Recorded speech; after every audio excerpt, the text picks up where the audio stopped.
Bihar, martxoak 9, astelena, Tubos Reunidosek bere plantillari aplikatu nahi dion enplegu erregulazioko espedientearen kontsulta epearen legezko epea betetzen da. Enpresak argi utzi du, gainera, kontsulta aldi honetan guztian ez duela kaleratzeetarako irtenbide alternatiborik bilatzeko asmorik. Justifikaziorik eta bideragarritasunik eza. Gastuen murrizketak dira, inolako logikarik gabe. Plantilla osoaren 25% kaleratzea. Amurrioko plantillaren 30%. Lantegi hori, bitxia bada ere, oso indartuta egon zen 2021-2026 plan estrategikoan. Ia 40 milioi eurorekin diru publikotik sepi kreditutik. Eta 22 milioi euro altzairutegian inbertitu dira, orain dela gutxi arte. Horrek talka egiten du altzairutegi hori ixteko gaur egun duten asmoarekin. Errentagarria ez izatearen aitzakiarekin. Eta hori ere ez da frogatzen aurkeztutako dokumentazioan. Altzairuaren eta logistikaren ekoizpena kanpora ateratzearen ondorio ziurtatzen duten aurrezpena ere ez da frogatu. Datu egiaztaturik eman gabe baieztatzen baitute. Argi daukagu plan horrek egoera kritikoan eta arrisku larrian uzten duela enpresa, zatirik estrategikoena kentzen baitio. Altzairugintzaren baldintza estrategiko hori enpresak berak jasotzen du aurreko industria plan guztietan, eta duela hilabete gutxi arte alderdi sozialarekin 3 hilean behin egiten dituen bilera guztietan. Horrez gain, eskatutako informazioaren zati bat ez dute emango, errekerimendu judiziala izan ezik, eta fede egintza eskatu digute 300 bat kaleratze justifikatzeko. Kaleratzeen instrumentalizazioa xantaia instituzional baterako.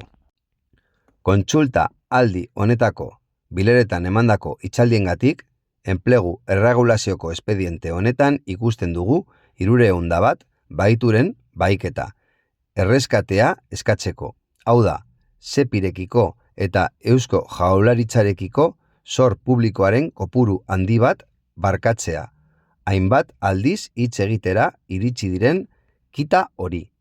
Tubos Reunidosetik zuzenean edo zeharka bizi diren familia arriskuan jartzea asolagabe, baita Trapaga eta Amurrioko lantegiak hondamendiaren ertzean jarriz ere.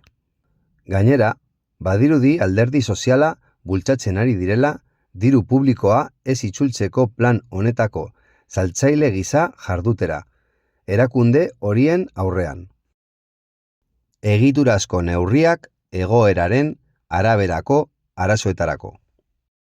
Ameriketako Estatu Batuen mugasergak historikoki koiunturala izan den arazoa dira. Beti erlasatzen baitira, Estatu Batuen eskaria handitzen denean. Oso merkatu hegazkorra da eskariaren eta erabaki politikoen araberakoa. Ez dugu onartuko plantillaren aurkako egiturazko neurririk eta neurri kaltegarririk. Ez da bere lan baldintzak okertuko dituenik ere. Egoeraren araberako krisia aprobetxatuz. Gainera, krisi horrek ez du erabat geldiarazi Tubos Reunidosen presentzia Estatu Batuetan. Izan ere, egiaztatu dugu gaur egun herrialde horretarako eskaerak ateratzen jarraitzen dutela, neurriz, bai Amurrion, bai Trapagan. Erakundeak inplikatzea eta enpresaren kudeaketa txarrari irtenbidea ematea nahi dugu, baina laguntza horiei baldintza jartzea, kudeaketa gardena eta etikoa exigituz, langileen enplegua eta etorkizuna ziurtatuko dituena. ESK-ren jarrera. ESK-tik jakinarazi nahi dugu oraindik ez dugula enplegu erregulazioko espediente honetarako justifikaziorik ikusi. Tubos Reunidosen arazo ekonomikoak bere kudeatzaileek sortu dituzte. Erakundeek ahulak boteretsuaren gehiegikerietatik babestu beharko lituzkete, eta ez inoiz gehiegikeria horiek sustatu.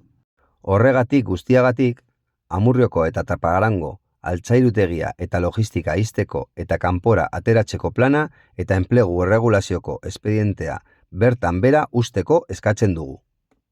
Bestela, borroka gogortu nahian jarraituko dugu, greba zehaztu gabera iritsi arte. Izan ere, hasieratik uste izan dugu hori dela benetan proportzionala den erantzun bakarra. Euskal Herrian azken hamarkadetan industrian izan den lan erasorik handienetako batentzat. Gure ustez, ezin gara epelak izan alderdi sozialetik eta sindikaletik enplegu erregulazioko espediente hau bezain larria den zerbaitekin. Borroka ez da eten. Borroka da bide bakarra.